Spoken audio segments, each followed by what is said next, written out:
मैं धर्मराज हूं युधिष्ठिर, तुम्हारा पिता।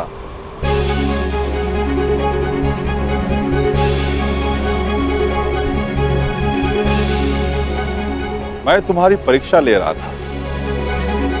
मैं जानना चाहता था कि होने वाले महायुद्ध में क्या तुम न्याय कर पाओगे, और मुझे विश्वास हो गया कि तुम सदा न्याय और धर्म की स्थापना करोगे।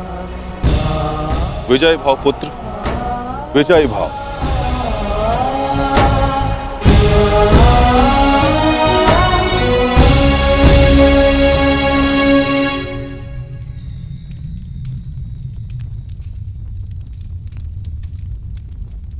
मेरे सभी पुत्र अब सुरक्षित हैं। धन्यवाद देव।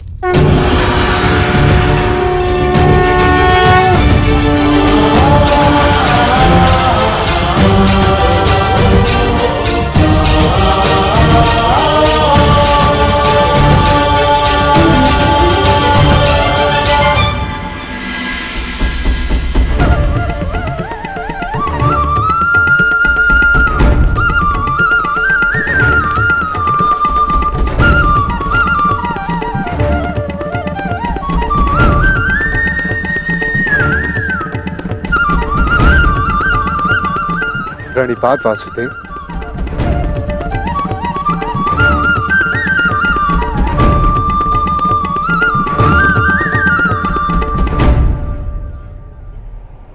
आप यहां वासुदेव? हाँ धर्मराज, तुम एक परीक्षा में भले ही सफल हो गए, परंतु मैं यहां अगली परीक्षा के लिए तुम्हें सावधान करने आया हूं। कैसी परीक्षा माधव? अज्ञातवास की परीक्षा अर्जुन, जो सरल नहीं होगी।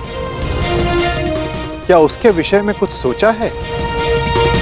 जैसे वनवास कट गया वैसे ही अज्ञातवास भी कट जाएगा माधव। नहीं युधिष्ठिर, मनुष्य को अपनी कठिनाइयों से निकलने के विषय में पहले सोच लेना चाहिए, क्योंकि कठिनाइयों का लाभ उठाने के विषय में उसके शत्रु पहले सोच लेते हैं। असंभव! कैसे हो सकता है ये? पांडव बचकर कैसे निकल गए?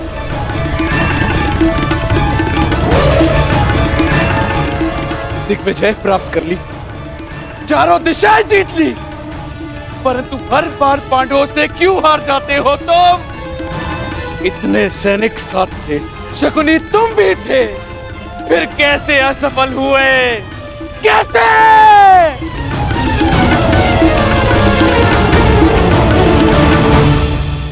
रुष्ट ना होइए महाराज, हम असफल नहीं हुए हैं,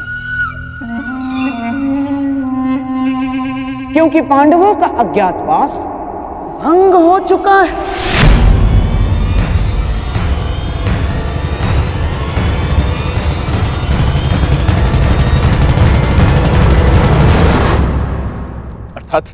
अर्थात ये महाराज कि अंगराज कर्ण ने पांडवों को अज्ञातवास में देखा था।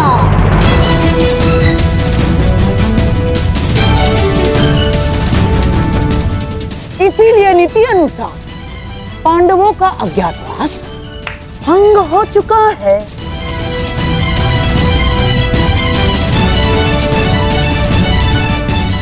है ना कर्ण? क्या ये सत्य है कर्ण? तुमने पांडवों को देखा था?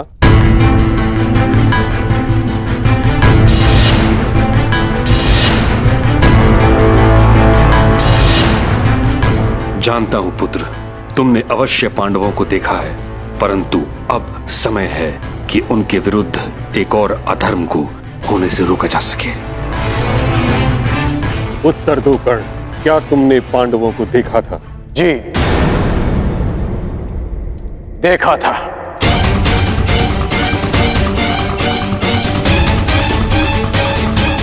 क्या तुम्हारी बात का सत्यापन करने के लिए कोई साक्ष्य है? नहीं। ऐसा क्यों? जब तक सैनिक वहां पहुंचे, पांडव वहां से जा चुके थे और मैंने गांधार राज और युवराज को बताया था कि पांडव मेरे समक्ष खड़े हैं, परंतु उन्होंने मेरी बात का विश्वास नहीं किया और दूसरी ओर चले गए।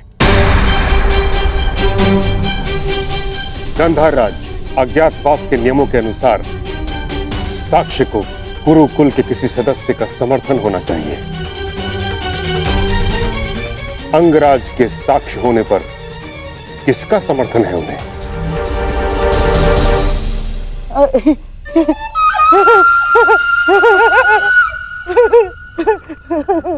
अंगराज कर्ण की बात पर कौन अविश्वास कर सकता है महामहिम?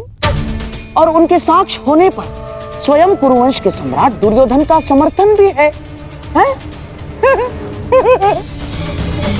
हाँ, मुझे अपने मित्र कर्ण के ऊपर पूर्ण विश्वास है।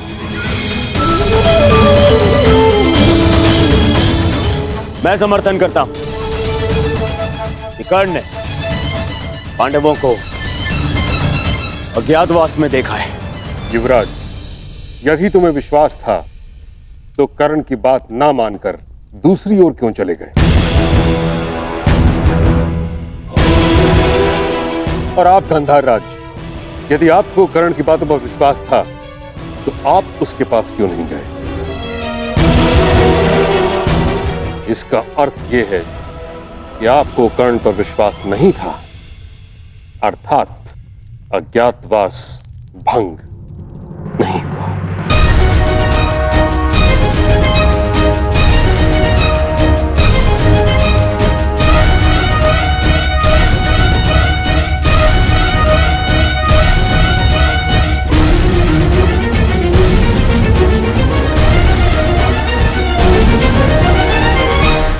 परंतु प्रश्न ये उठता है ताच्छरी कि अब किया क्या जाए?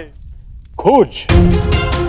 पांडवों की खोज के अतिरिक्त कोई मार्ग शेष नहीं, क्योंकि नियमानुसार पांडवों का अज्ञातवास किसी विघ्न के बिना आरंभ हो चुका है। अज्ञातवास में जाने का समय हो गया है,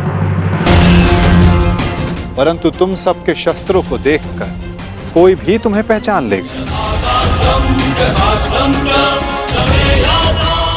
भीम की गदा, अर्जुन का गांडीव और तुम सबके अस्त्रों और शस्त्रों को देखकर तुम्हें कोई भी पहचान सकता है।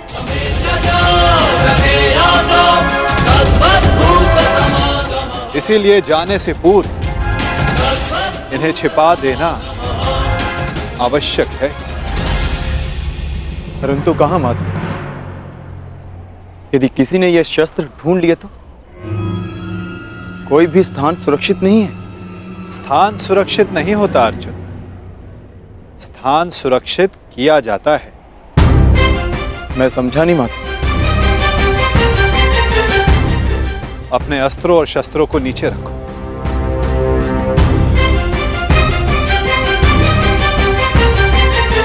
सखी, इस वृक्ष के पीछे श्वेत वस्त्र रखे हैं, उन्हें यहां लेकर आ जाओ।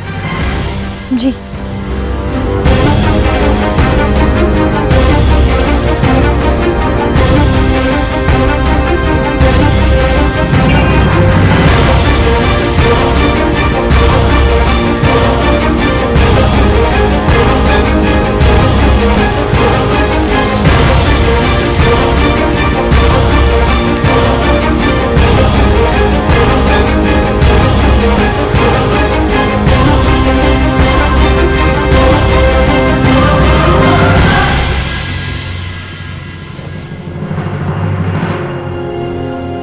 अब जो भी इसे देखेगा उसे यह प्रतीत होगा कि यह एक मृत शरीर है। कुछ लोग भय के कारण तो कुछ लोग घृणा के कारण यहां नहीं आएंगे। इस शमी के वृक्ष पर 1 वर्ष तक ये अस्त्र और शस्त्र सुरक्षित रहेंगे। परंतु अब सबसे महत्वपूर्ण प्रश्न ये खड़ा होता है कि अज्ञातवास में जाओगे कहां?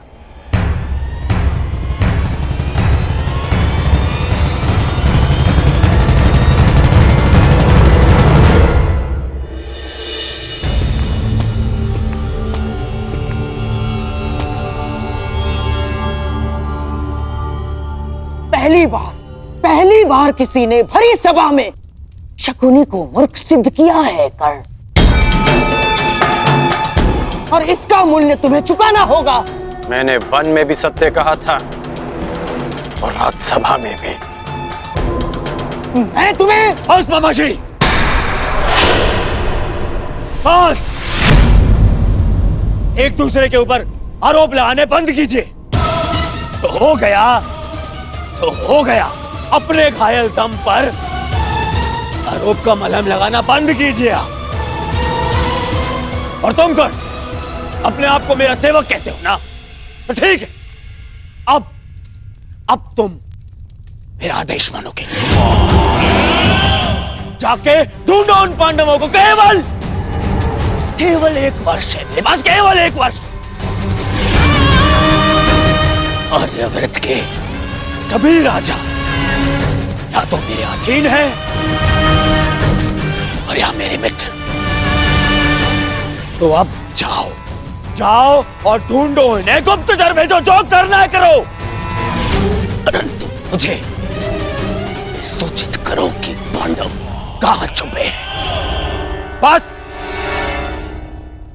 जिस आर्यव्रत पर विजय पाने के लिए 12 वर्ष लग गए दुर्योधन, 12 वर्ष, वहां 12 महीनों में पांडवों को कैसे ढूंढ पाओगे तुम? अब हमें ये कार्य शक्ति से नहीं, युक्ति से करना होगा दुर्योधन। लीजिए, ये नई युक्ति आई, अर्थात मामाश्री, अर्थात पांडव किसी भी परिस्थिति में हमारे मित्र राष्ट्रों में नहीं जाएंगे ना। वो वहां जाएंगे जिन्होंने हमारी अधीनता स्वीकार तो कर ली है, परंतु जो मन से पांडवों के पक्ष में है। ये मन से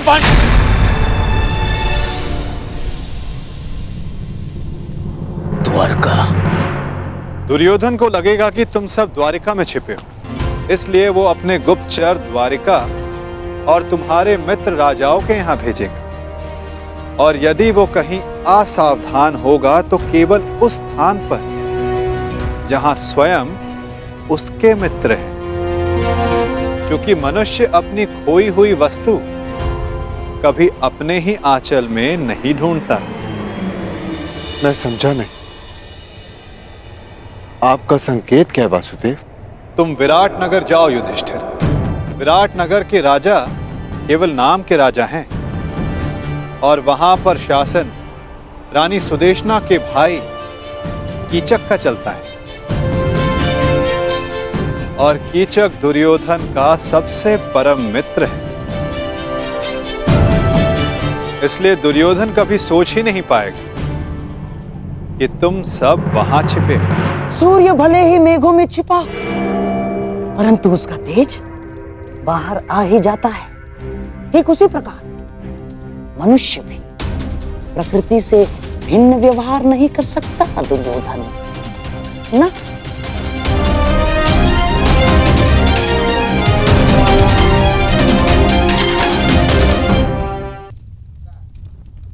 युधिष्ठिर धर्मराज है, इसलिए कहीं उपदेशक या मंत्री बना बैठा होगा।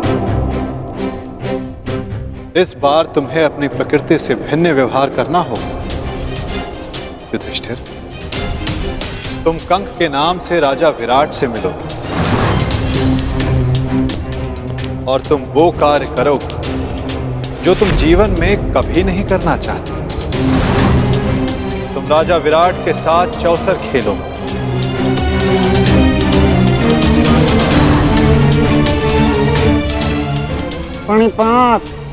प्रणिपात महाराज। वृकोदर भीम के पेट की अग्नि बुझती नहीं, इसीलिए वो कहीं मिष्ठान्न के प्रतिष्ठान पर होगा। उसकी भूख स्वयं उसका पता बता देगी। तुम्हें अपनी भूख पर नियंत्रण रखना होगा भीम। तुम वल्लभ बनकर विराट की भोजनशाला में काम करोगे।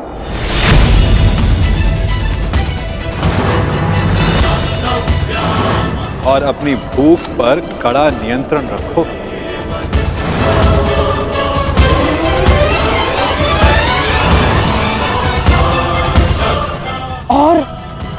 अर्जुन,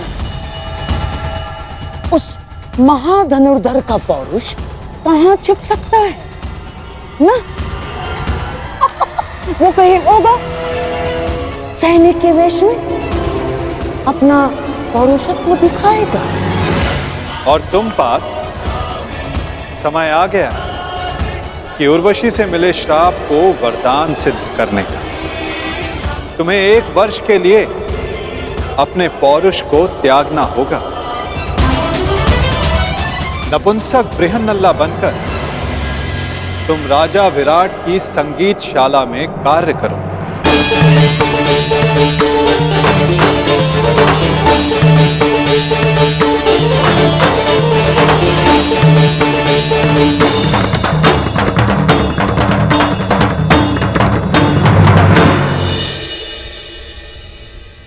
अति उत्तम बृहन्नला,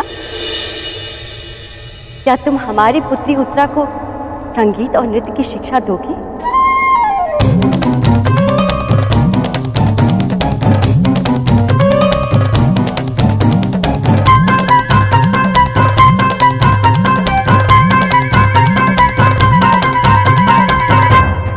अवश्य महारानी, मैं आपकी अपेक्षाओं पर खरी उतरूंगी।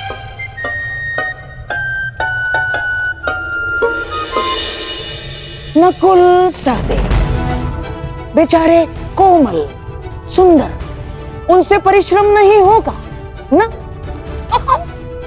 इसीलिए किसी राज्य में सभासद बनकर बैठे होंगे। नकुल, सहदेव, तुम ग्रंथिक बनकर और तुम तंतिपाल बनकर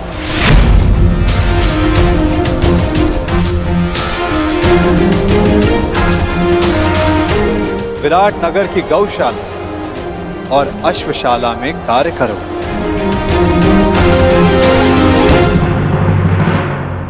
और सबसे अधिक वो पांचाली, उसका तेज, उसकी आंखों की ज्वाला कहां किसी से छिप सकती है दुर्योधन?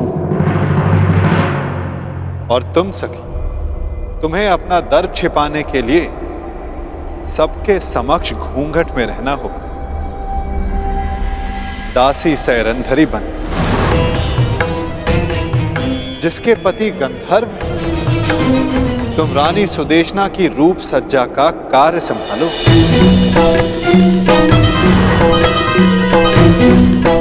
सायरंदरी, ये तो अति उत्तम है कि तुम सदा घूंघट में ही रहोगी, क्योंकि हम नहीं चाहते कि तुम्हारा रूप देखकर विराट राज्य तुम्हारे वश में हो।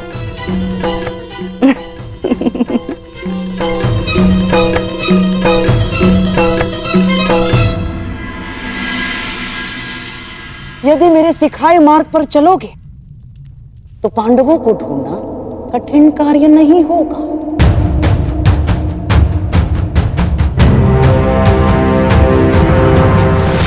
भूल कर रहे हो गांधार राज, पांडव पकड़ में नहीं आएंगे, क्योंकि वो वासुदेव के दिखाए मार्ग पर चल रहे हैं।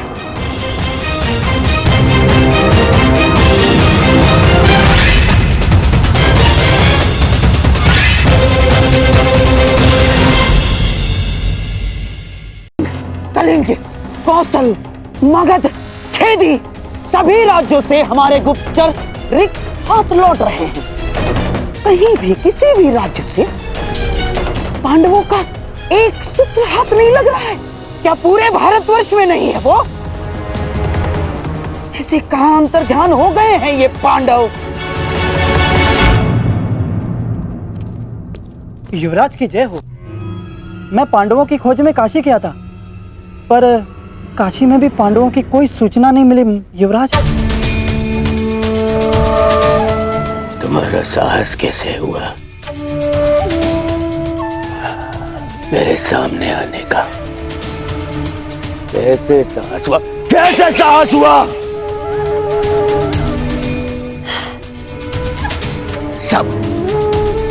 सब मेरी असफलता का संदेश देने क्यों चले आते हैं? क्यों? और तुम्हें तो मैं शिवराज, ये गुप्तचर है, केवल अपना कार्य पूर्ण कर रहा है, इससे मैं। शांत हो जाइए शिवराज, शांत हो जाइए। अरे कैसे शांत हो जाऊं? 10 माह बीत चुके हैं, 10 माह बीत चुके हैं अज्ञातवास को। केवल 2 माह शेष हैं, 60 दिन। अब तक उन पांडवों की सूचना नहीं मिली तो आगे क्या मिलेगी?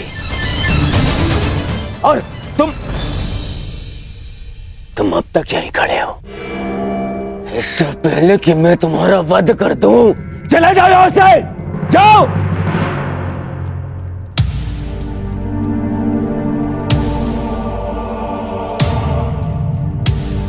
मेरी सफलता मुझसे दूर जा रही है।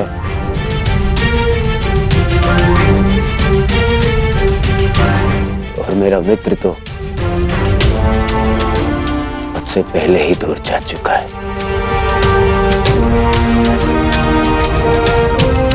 और सब कह रहे हैं कि शांत रहो, शांत हो जाओ, शांत हो जाओ। शांत होने की आवश्यकता है। कैसे?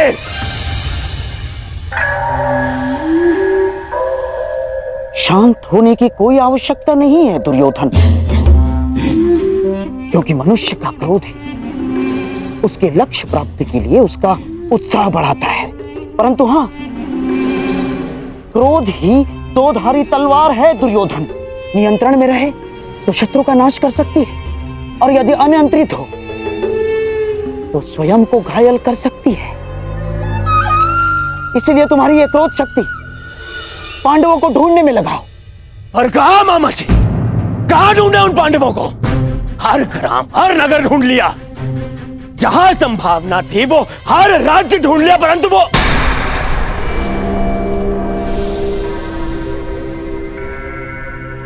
कहीं ऐसा तो नहीं कि हमें जहां ढूंढना चाहिए हमने वहां नहीं ढूंढा। हमारे किसी मित्र राज्य में। हाँ दुर्योधन, हर जगह तो नहीं ढूंढा है हमने पांडवों को।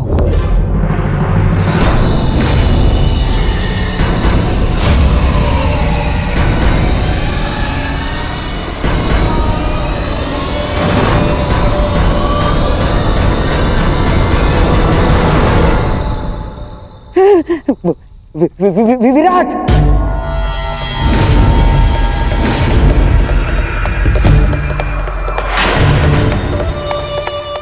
विराट में ढूंढना शेष है।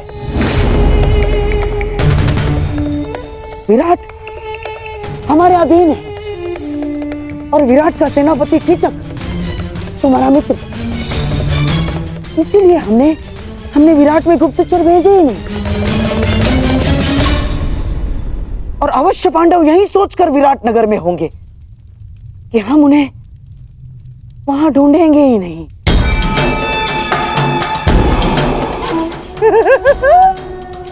परंतु अब पांडव बचेंगे ही नहीं दुर्योधन। आज ही मैं अपने गुप्तचरों को विराट जाने की आज्ञा देता हूं, आज ही। नहीं, वहां गुप्तचर नहीं जाएंगे।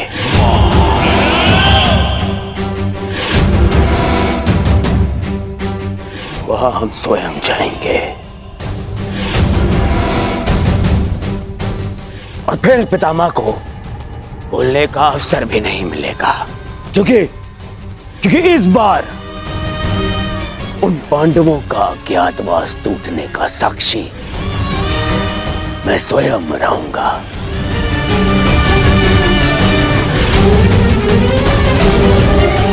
और फिर कीचक मेरा परम मित्र है।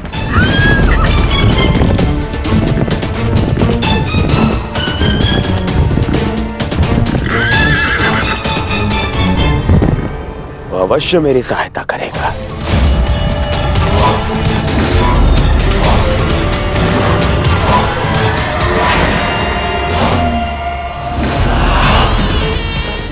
कीचक कहने को सेनापति है, परंतु वास्तविकता में विराट का पूरा नियंत्रण उसी के हाथ में।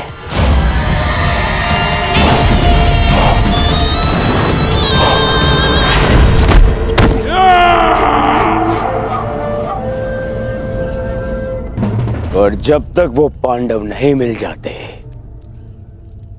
हम कीचक के साथ विराट में ही रहेंगे।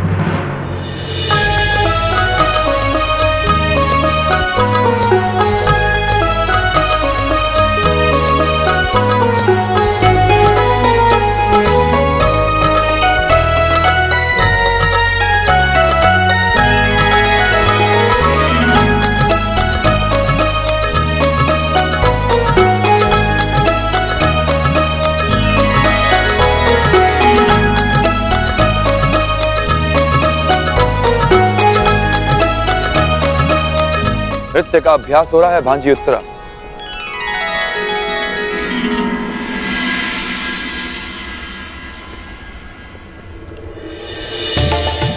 महावश्री, आप मेरे लिए उपहार लाए? अवश्य। अपनी प्रिय भांजी के लिए भला उपहार लाना मैं कैसे भूल सकता हूं।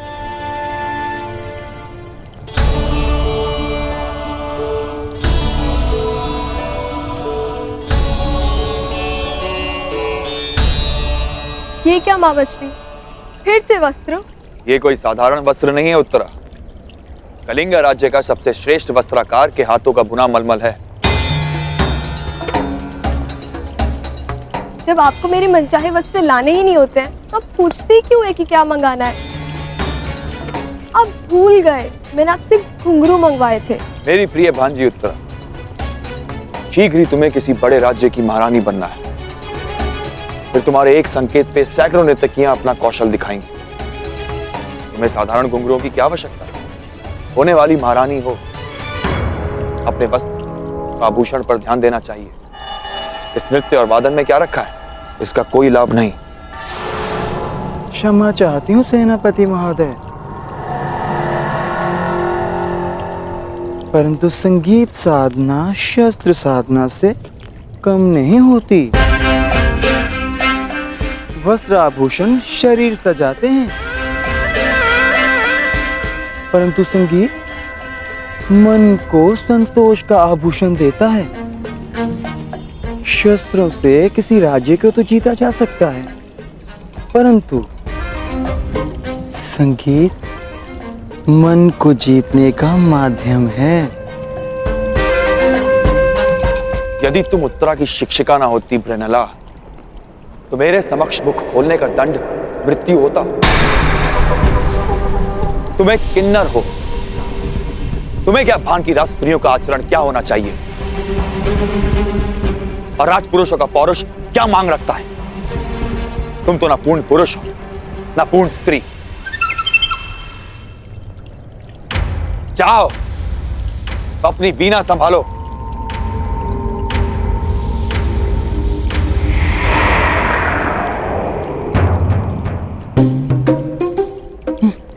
चलिए राजकुमारी, अभ्यास पुनः प्रारंभ करते हैं।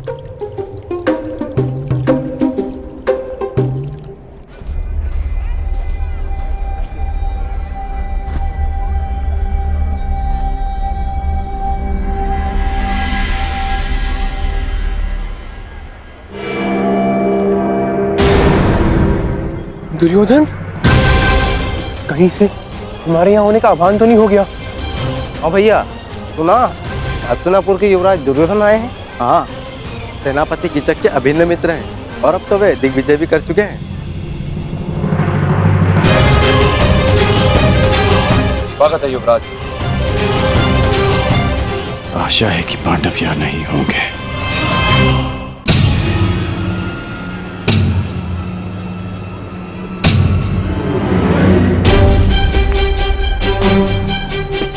मुझे बाकियों को भी जाकर सावधान करना होगा।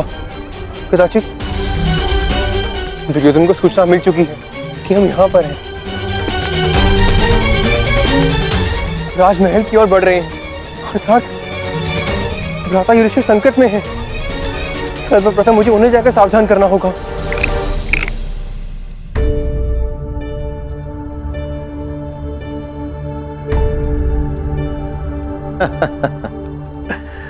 वाह कंक, तुमने तो हमें फिर से हरा दिया।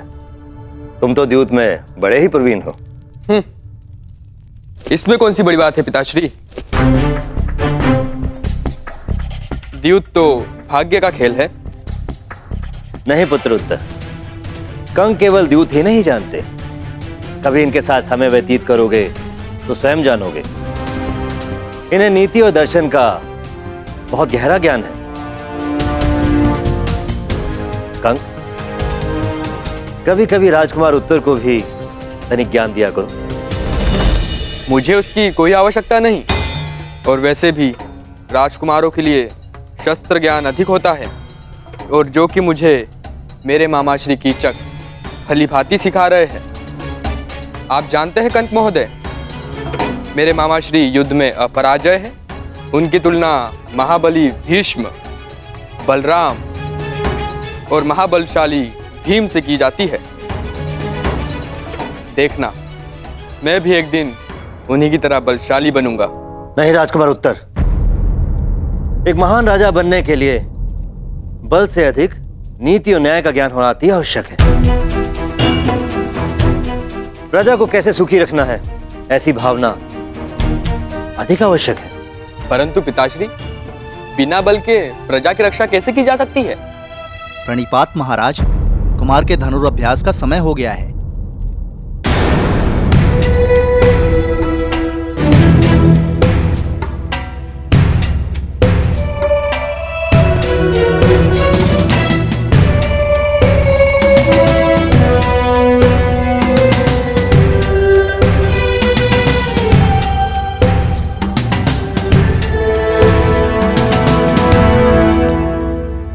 नकुल यहां क्यों आया था? अवश्य कि वो कुछ विशेष बात करना चाहता है। मुझे उत्तर को लेकर बहुत चिंता है कंक।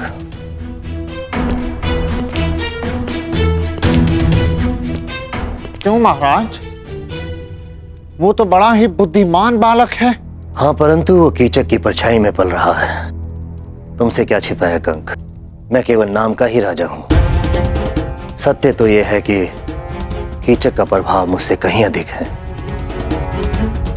मेरी प्रजा, मेरी सेना और स्वयं मैं भी उससे बहुत भयभीत हैं। चिंता रहती है कि कहीं राजकुमार उत्तर भी कीचक के साथ रहते रहते उसकी तरह क्रूर ना बन जाए, या यूं कहूं कि कीचक उसे राजा बनने ही ना दे। तो अपने पिता होने का कर्तव्य निभाइए महाराज। उत्तर को कीचक से दूर रखें, उसे अच्छी संगति दे महाराज। वही तो करने में असमर्थ हूं कंक। मेरा किसी पर कोई नियंत्रण नहीं। मैं केवल राजमुकुट पहनता हूं। वास्तव में राजा की शक्तियों का उपयोग तो कीचक ही करता है। नियंत्रण खोकर सब कुछ हार जाने की पीड़ा क्या होती है, असहाय होने की पीड़ा का अनुभव क्या होता है, वो तुम नहीं समझोगे कंक।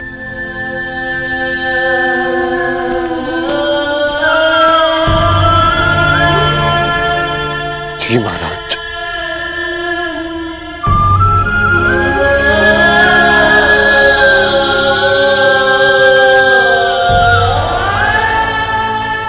क्योंकि मैं आपकी पीड़ा समझ सकता हूं।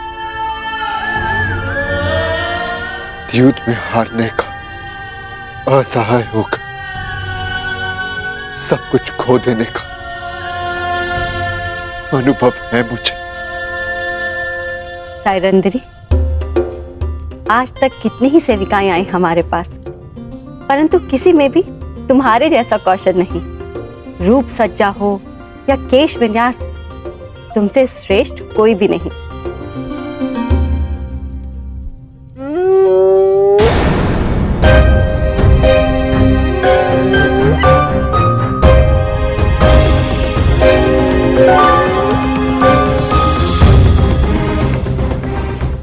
पूर्ण हुआ महारानी, आज्ञा दीजिए, बहुत काम शेष है।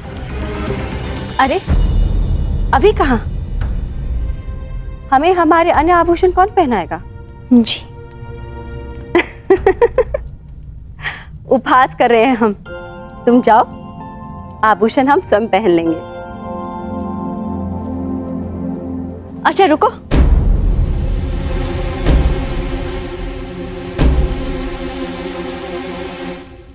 एक बात बताओ, हम कब से तुमसे एक प्रश्न पूछना चाह रहे थे।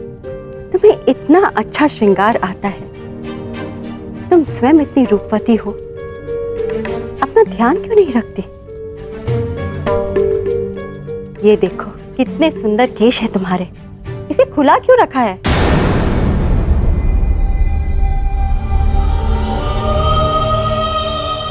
मेरे खुले केश आप पांचों को मेरे अपमान का स्मरण दिलाते रहेंगे, क्योंकि मेरे खुले केश किसी प्रतिज्ञा से बंधे हैं महारानी।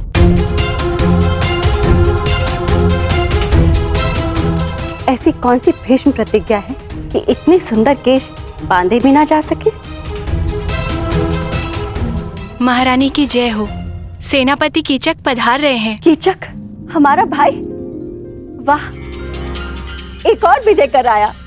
हमें शीघ्र ही तैयार होना पड़ेगा। एकांत,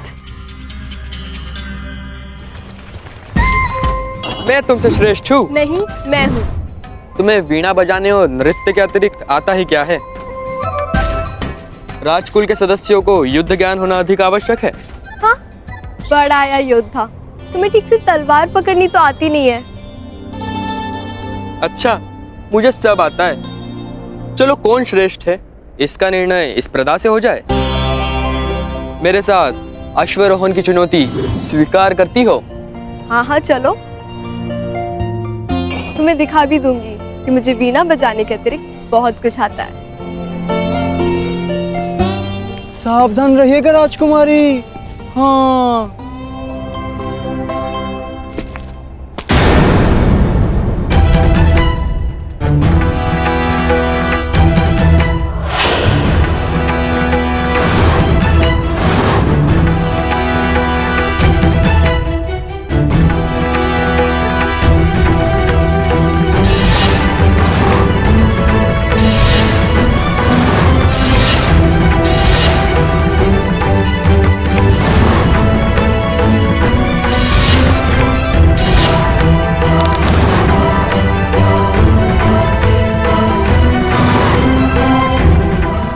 स्त्री कौन है?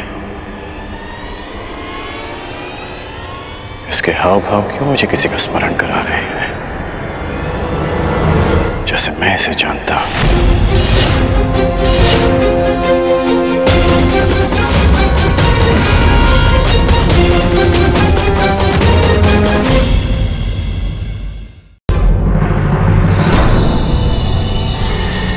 ये स्त्री कौन है? इसके हाव भाव क्यों मुझे किसी का स्मरण करा रहे हैं, जैसे मैं इसे जानता हूं।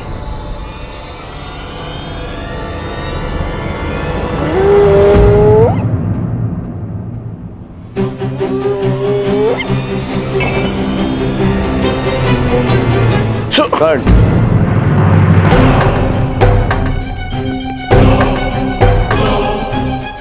कर्ण, कीचक का संदेश है, हमें महाराज विराट से मंत्रणा करनी है। आओ।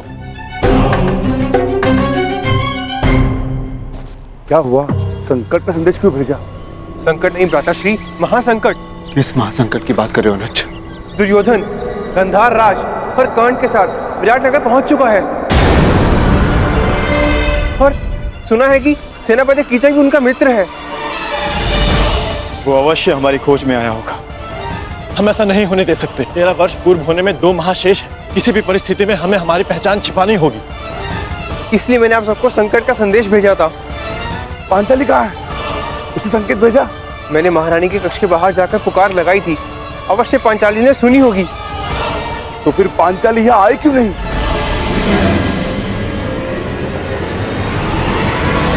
सैरंद्री, राज्यसभा में कुछ अतिथि आए हैं, उनके स्वागत के लिए पात्र वहाँ रखवाने हैं। क्षमा करना, मुझे कुछ विशेष कार्य से जाना है। सहायता करो ना सैरंद्री, अचानक से वो लोग आ गए और दास कम पड़ गए हैं, बड़ा ही आभार होगा। परंतु वो रताशा ये राज्यसभा में ले जाओ, मैं अभी आती हूँ। चलो चलो जल्दी करो, महाराज रुष्ट हो जाएंगे, चलो। पांचाली इस समय महारानी की सेवा में, हो सकता है उसे यहाँ आने का अवसर ना मिला हो। यही तो चिंता है ज्येष्ठ कि पांचाली महारानी की सेवा में है। यदि पांचाली को महारानी ने बुलाया तो उसे राज्यसभा में जाना होगा। ठीक कहा तुमने अनुज, बिल्कुल ठीक कहा। पांचाली को दुर्योधन की दृष्टि से बचाए रखना अत्यंत आवश्यक है। ये मेरा उत्तरदायित्व है कि मैं पांचाली को राज्यसभा के समीप न आने दूं। अर्थात आपको दुर्योधन के समीप रहना होगा भ्राता। हाँ, पांचाली को पहचाने जाने से बचाना है तो मुझे ये जुआ अवश्य खेलना होगा। हम पांचों में से मैं ही हूं जो विराट राज के निकट जा सकता है। महाराज, हस्तिनापुर के युवराज ऐसे ही नहीं बन गए हमारे मित्र दुर्योधन। बड़ा बल है इनकी गदा में। विराटनगर का सौभाग्य है कि ये हमारे यहाँ अतिथि बनकर आए। अरे बस मित्र, आवश्यकता से कुछ अधिक ही प्रशंसा कर रहे हो मेरी मित्र, परम मित्र।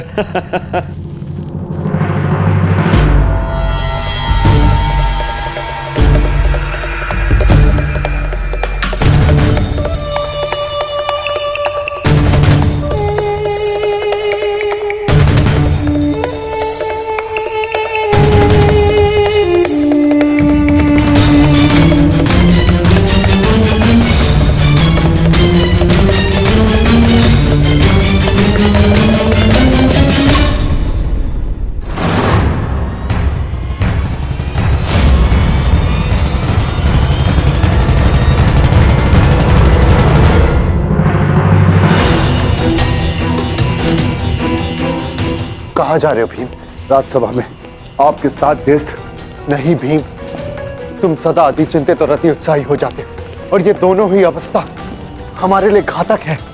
यदि पांचाली राज्यसभा में तो उसकी सुरक्षा का उत्तरदायित्व मेरा है भीम। तुम बस सतर्क रहो, जाओ जाकर रसोई घर में मेरे लौटने की प्रतीक्षा कर, मैं वहां पर पहुंचता हूं। बस सावधान रहना, सावधान। ज्येष्ठ, सदा प्रतीक्षा ही तो करता रहा हूं मैं। हस्तिनापुर की राज्यसभा में आपके विजय की प्रतीक्षा करता रहा। परिणाम क्या निकला आप स्वयं जानते हैं। मैं अपनी भूल स्वीकारता हूं भीम, परंतु कभी कभी आक्रामक होने के स्थान पर पीछे हट जाना ही श्रेयस्कर होता है भीम। हस्तिनापुर की राज्यसभा में जो कुछ हुआ उसके प्रतिकार के लिए लगभग 13 वर्ष हमने कष्ट सहे हैं भीम, और पांचाली ने भी। यदि तुम इस समय दुर्योधन के समक्ष प्रस्तुत हुए तो हमारी 13 वर्षों की तपस्या भंग हो जाएगी भीम। हमने प्रतिज्ञा ली, हमें हमारी प्रतिज्ञा पूर्ण करनी है। तुम चिंता मत करो, मैं सब कुछ संभाल लूंगा भीम। मुझे आप पर विश्वास है ज्येष्ठ, मैं अवश्य प्रतीक्षा करूंगा, परंतु इस बार मैं शांत नहीं रहूंगा। यदि दुर्योधन ने कोई भी कुचक्कर रचा तो शपथ है अपनी प्रतिज्ञा की, भीम प्रस्तुत होगा, चाहे फिर से 12 वर्ष का वनवास क्यों ना भुगतना पड़े।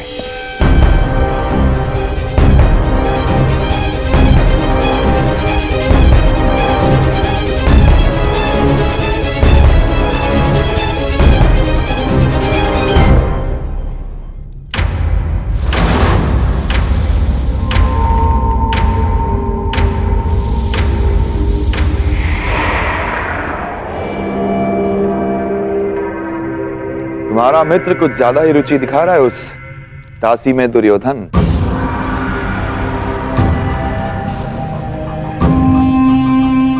यदि ऐसा है तो युवराज के लिए इससे अधिक प्रसन्नता की बात क्या हो सकती है सेनापति कीचक।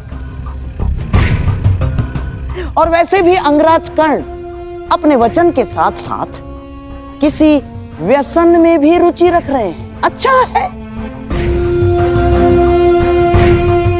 आपका अतिथि है, आनंद करने दीजिए। परंतु विराटनगर में आनंद पर अतिथि से पूर्व आतिथ्य का अधिकार होता है। हाँ, कीचक का अधिकार होता है।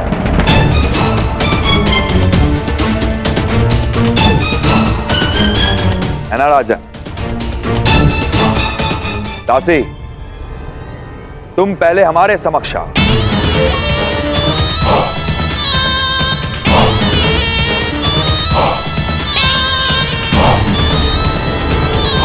युवराज,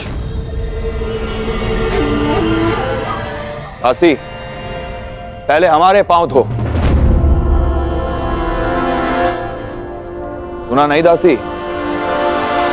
सेनापति कीचक पुकार रहे हैं।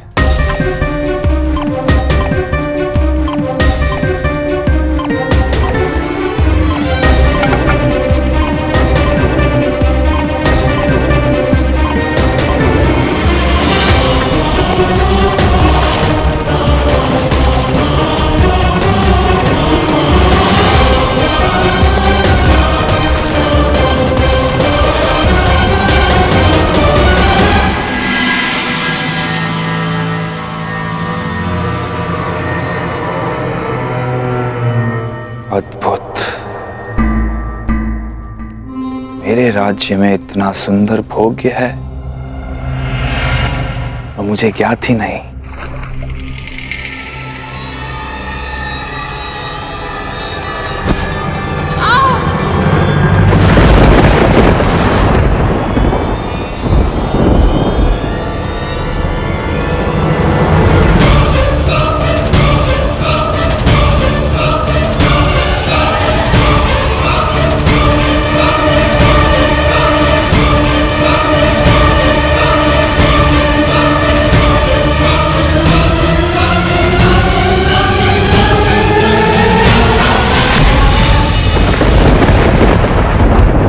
मुड़ो दासी।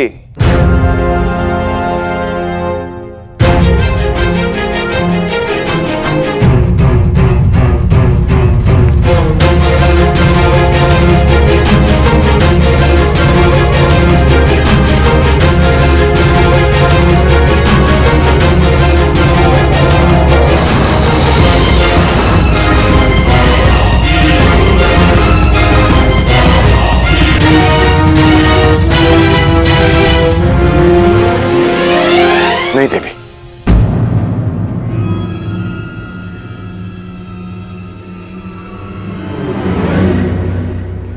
मेरी दृष्टि में स्त्री इतनी हीन नहीं हो सकती कि उसे पुरुष के चरण धोने पड़े, चाहे वो एक दासी ही क्यों ना हो। क्षमा कीजिएगा देवी, परंतु मैं अपने चरण स्वयं धो सकता हूं।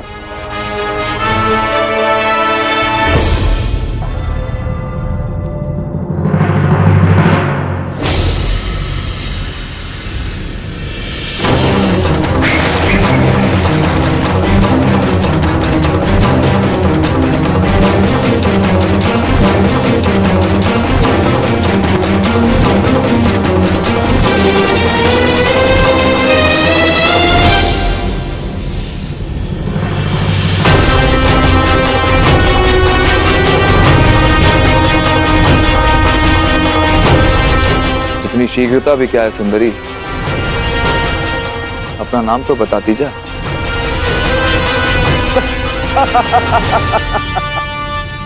मित्र कीचक, तुम्हारा दुस्साहस बहुत मनोरंजक है।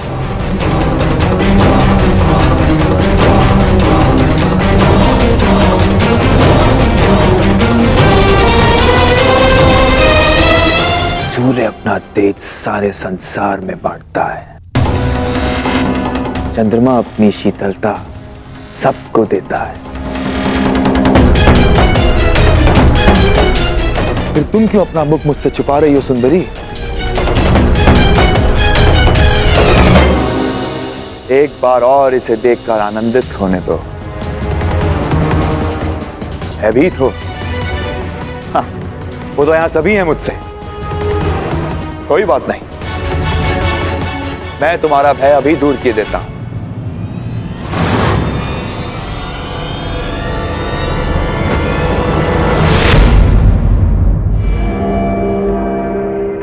ओहो, विरोध करना भी जानती हो? अच्छा है, विरोध करना सुंदरियों का एक गुण है, मुझे अच्छा लगा।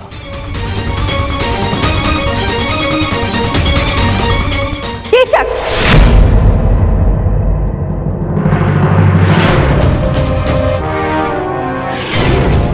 साइरंदरी हमारी सेवा में है और सुरक्षा में भी। उसकी सुरक्षा का वचन दिया है हमने।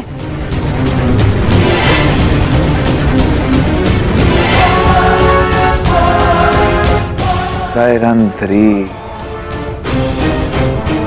अच्छा नाम है। जाओ साइरंदरी।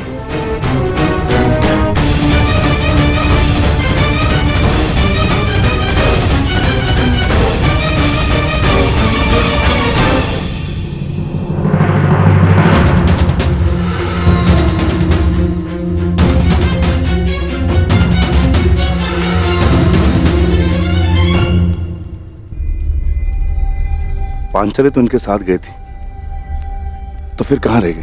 सायरंती नहीं आई? नहीं, उन्हें सेनापति कीचक ने रोक लिया। अब न जाने क्या होगा। सेनापति कीचक की दृष्टि जिस स्त्री पर पड़ती है उसे वो मैला करके ही छोड़ता है। क्षमा करना ज्येष्ठ, परंतु अब मैं अपना वचन नहीं निभा पाऊंगा।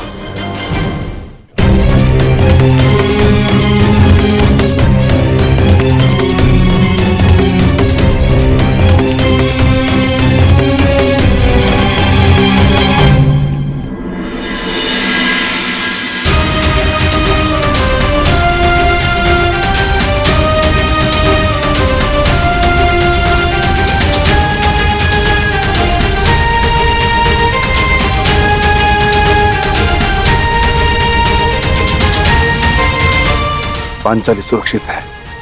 ज्येष्ठ ने अपना उत्तरदायित्व पूर्ण किया।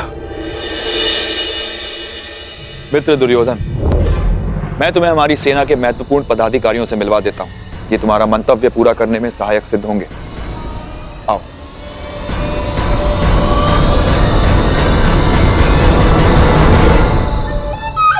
अंगराज, आप कृपया बाहर प्रतीक्षा कीजिए। मैं युवराज की सुरक्षा में आया हूँ। हाँ, तो युवराज का ही आदेश है। सेनापति कीचक के साथ वो एकांत में बात करना चाहते हैं। और हाँ, यदि आवश्यकता होगी सेवकों की, तो आपको बुलावा भेज दिया जाएगा। कृपया प्रस्थान करें।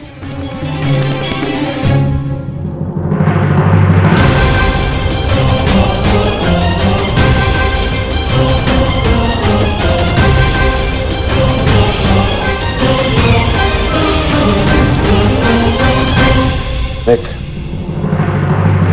हमने उन पांडवों को हर स्थान, हर दिशा में ढूंढा है। केवल विराटनगर शेष है। यदि तुम्हारी सहायता ना मिली तो 2 माह पश्चात ही हस्तिनापुर पर महायुद्ध का संकट मंडराएगा। और वो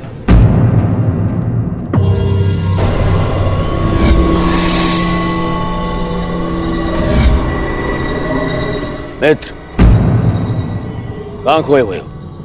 तुम सुन रहे हो ना? हाँ हाँ, कहो मित्र। तो सुनो, केवल ये विराट नगर है जहां हमने हमारे गुप्तचरों को नहीं भेजा है। और हमें संदेह है कि वो पांडव यहीं विराट नगर में छुपे हैं। अब मैं तुम्हारी सहायता से उन पांडवों को ढूंढ निकालूंगा।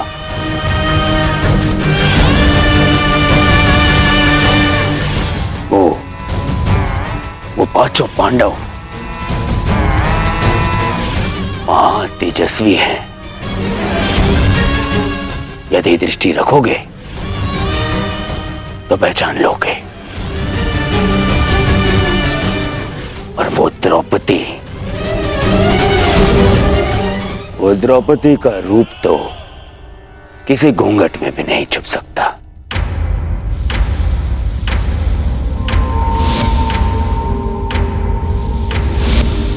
हाँ, कुछ सुंदरियों का रूप तो कोई घूंघट नहीं छिपा सकता। रूप के अतिरिक्त तर्क की भी कमी नहीं है उस 5 पतियों वाली में। मुझे विश्वास है कि वनवास के पश्चात भी उस द्रौपदी का दर्प और घमंड कम नहीं हुआ होगा। मित्र दुर्योधन, सुंदरियों को ढूंढना, उनका भोग करना मेरी रुचि का कार्य है। मित्र दुर्योधन, निश्चिंत रहो। अब तुम यहां आ ही गए हो तो पांडवों को यहां से अपने साथ लेकर जाओगे। परंतु क्या विराट राज इस कार्य के लिए सहयोग करेंगे? विराट राज केवल मुकुट पहनते हैं, गांधार राज यहां की चक्का चलता है। इसलिए मेरे वचनों को आप राजन के वचन समझें। मैंने कुछ अनुचित तो नहीं कहा ना राजन?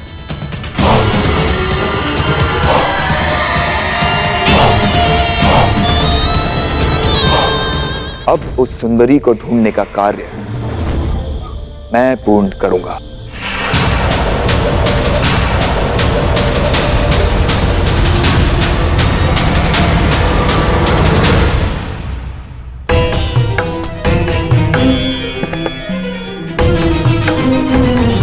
मुझे विश्वास है कि युवराज दुर्योधन कीचक का समर्थन और सहयोग लेने की चेष्टा करेंगे।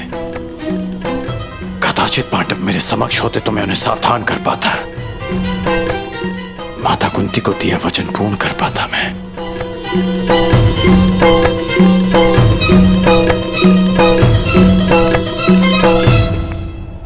समझ में नहीं आता कि दुर्योधन यहां आया क्यों है।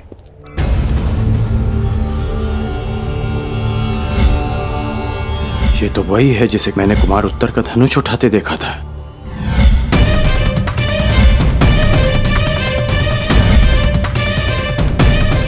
ये इस बात ही छिपकर किससे और क्यों बात कर रही है? क्यों हर बार मुझे अनुभव होता है कि मैं ऐसे चाहता हूं।